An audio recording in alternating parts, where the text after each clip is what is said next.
Movie की शुरुआत में हम साइंटिस्ट जे रॉबर्ट ओपेनहाइमर को देखते हैं, जिससे कोर्ट में पूछताछ की तैयारी की जा रही थी। दूसरी तरफ गवर्नमेंट के एएससी की एजेंसी से लेविस नाम के एक बड़े ऑफिसर से इस बारे में पूछा जाता है। यहाँ हमें पता चलता है लेविस ने ही ओपेनहाइमर पर केस किया था कि वो एक कम्युनिस्ट है, और ओपेनहाइमर से जब इस बारे में पूछा जाता है तो वो अपनी कहानी बताता है कि उसने पीएचडी फिजिक्स में जर्मनी से की थी और वो हमेशा से एटम्स को अंदर से फील करते थे, जो कि अंदर से काफी पावरफुल थे। फिर एक दिन उनके कॉलेज में नील्स बोहर नाम का एक प्रोफेसर आता है। ओपेनहाइमर की तरह उन्हें भी एटम्स के बारे में काफी नॉलेज थी। वहाँ पर उनसे ओपेनहाइमर के सवाल पूछने पर वो प्रोफेसर ओपेनहाइमर के नॉलेज से काफी इम्प्रेस थे। वो ओपेनहाइमर को उनके थ्योरीज को और भी डिटेल्स में समझने को कहता है, जिसके बाद धीरे धीरे ओपेनहाइमर ने काफी सारे थ्योरीज को समझा और सालों तक एटम्स के ऊपर अलग अलग तरीकों से पढ़ाई करता रहा।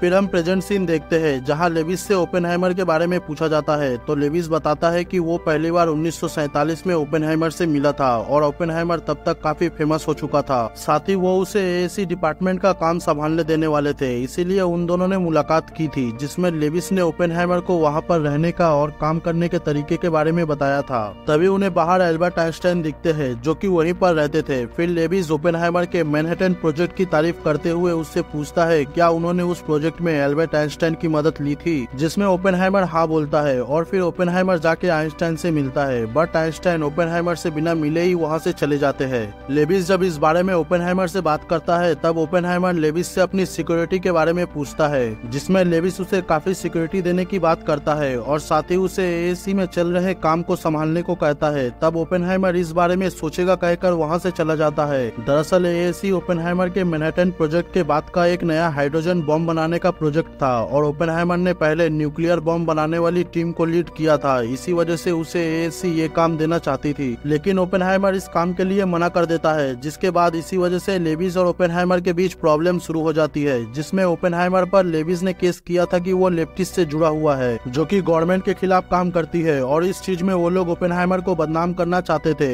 इस बारे में ओपेनहाइमर से भी पूछताछ की जाती है, जिसमें ओपेनहाइमर अपनी आगे की कहानी सुनाता है, जिसमें वो पढ़ाई करने के बाद कैलिफोर्निया यूनिवर्सिटी में टीचर बना था। वहाँ पर उसकी मुलाकात लॉरेंस से होती है, जिसके बाद वो दोनों काफी अच्छे खासे दोस्त बन गए थे। ओपेनहाइमर ने धीरे धीरे वहाँ के सारे स्टूडेंट्स को क्वांटम फिजिक्स पढ़ाना शुरू किया और उन्हीं के चलते काफी सारे स्टूडेंट्स का एटम्स के स्टडी में इंटरेस्ट बढ़ने लगा था। फिर एक दिन ओपेनहाइमर की मुलाकात जिन नाम की एक लड़की से होती है। वो दोनों आपस में बात करते हैं, जिसमें उन दोनों की पॉलिटिकल विचारें भी एक जैसी होती है, बट जिन गवर्नमेंट के खिलाफ जाने वाली एक लेफ्टिस्ट थी, लेकिन उसके विचार ओपेनहाइमर को काफी पसंद आते हैं और वो दोनों घर पर आकर अल्टीमेट भी होते हैं। इसके बाद एक दिन ओपेनहाइमर को उसका स्टूडेंट बताता है कि किसी ने एटम के 2 टुकड़े कर दिए हैं और ये चीज उस टाइम काफी बड़ी मानी जाती थी। इस बात से ओपेनहाइमर भी काफी खुश था। वो इस बारे में अपनी पूरी रिसर्च करता है, जिससे ओपेनहाइमर को पता चलता है कि इस चीज से अब फ्यूजन भी पॉसिबल है, जिसमें एटम्स के टुकड़े करके प्रोटॉन, इलेक्ट्रॉन, न्यूट्रॉन को जोड़कर उनका फ्यूजन करके किसी भी तरह का बॉम्ब बनाया जा सकता है। दूसरी तरफ जिन के साथ ओपेनहाइमर के झगड़े बढ़ते जा रहे थे और देखते ही देखते कुछ ही सालों में ओपेनहाइमर अपनी थ्योरीज की वजह से अमेरिकन साइंटिस्टों के बीच में काफी फेमस हो गया था।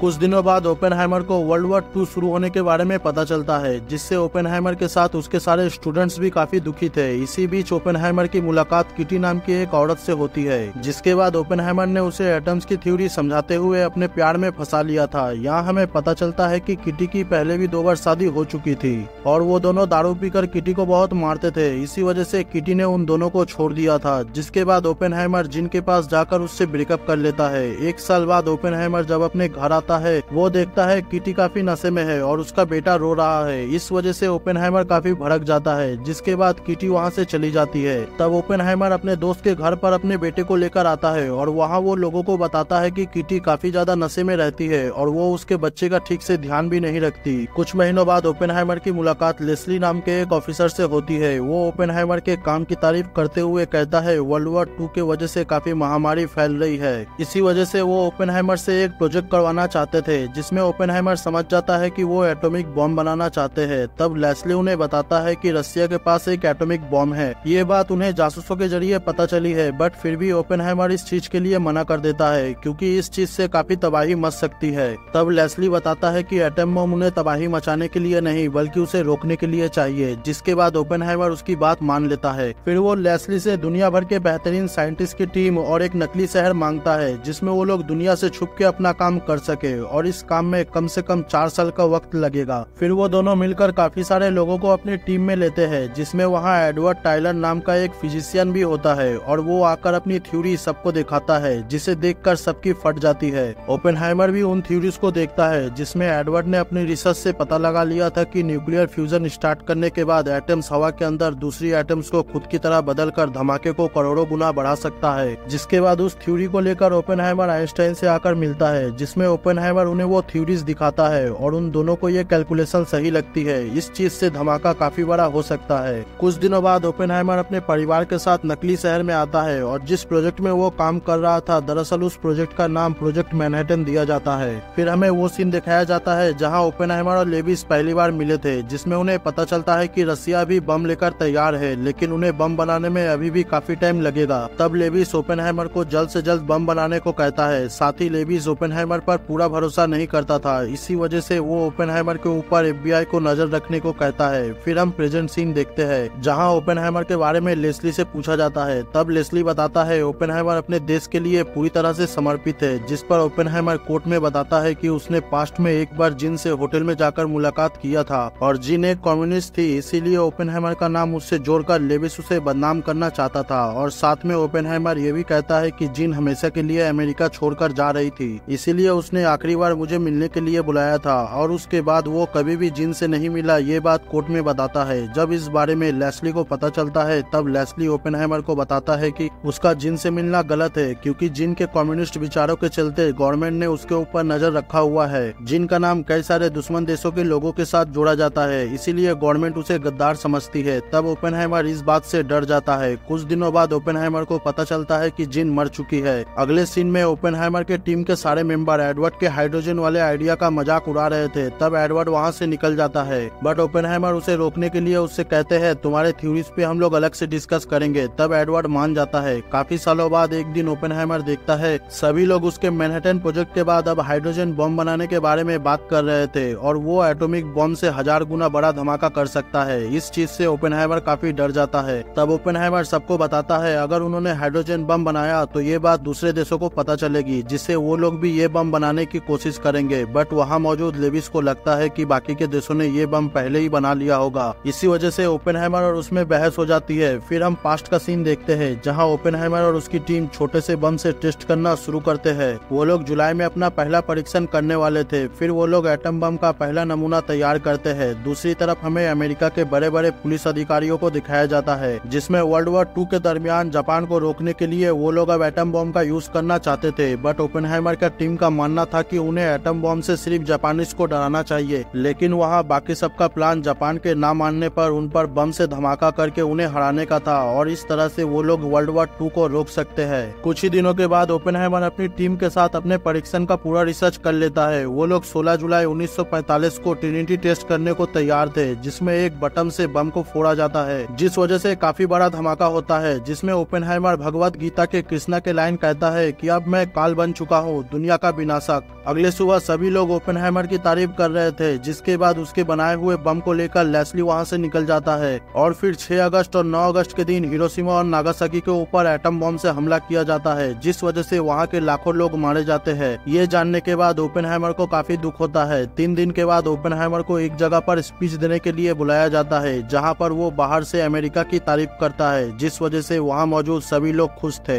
लेकिन अंदर से ओपेनहाइमर काफी दुखी था क्योंकि उसी के चलते लाखों लोग मारे गए थे। अगले सीन में ओपेनहाइमर से प्रेसिडेंट हैरी मिलते हैं जहाँ पर हैरी ओपेनहाइमर की तारीफ करते हुए कहता है कि तुम्हारी वजह से हमने वर्ल्ड वॉर 2 को रोक दिया है और फिर हैरी उसे और भी बम बनाने के लिए कहता है। तब ओपेनहाइमर बताता है कि उसे फील होता है उसके हाथ खून से रंगे हुए हैं। तब हैरी उसे रुमाल देते हुए कहता है कि हिरोशिमा और नागासाकी के लिए किसने बम बनाया इस बात से किसी को घंटा फर्क नहीं पड़ता। जिसके बाद ओपेनहाइमर वहाँ से चला जाता है और अब ओपेनहाइमर एटम बम बनाने की वजह से काफी फेमस हो गया था। एक दिन लेविस और ओपेनहाइमर बात कर रहे थे, तब लेविस बताता है कि उसकी टीम में एक रशियन जासूस था। ये सुनकर ओपेनहाइमर चौंक जाता है और फिर ओपेनहाइमर को पता चलता है कि उसके ऊपर FBI वालों की नजर है और ये चीज उसके गवर्नमेंट के लिए बम ना बनाने की वजह से हुआ है। जिसके बाद एक दिन ओपेनहाइमर सभी के सामने स्पीच देता है कि एटम बम सभी के लिए खतरनाक है, ये चीज अगर गलत हाथों में पड़ गई तो इससे पूरी दुनिया तबाह हो सकती है और इसी इसी वजह से कुछ सालों के बाद लेविस को कैबिनेट में सेनेट की कहने पर जगह नहीं मिलती और इस चीज के लिए वो ओपेनहाइमर को जिम्मेदार मानता था क्योंकि वो उसे और भी बॉम्ब बनाने के लिए नहीं मना पाया था।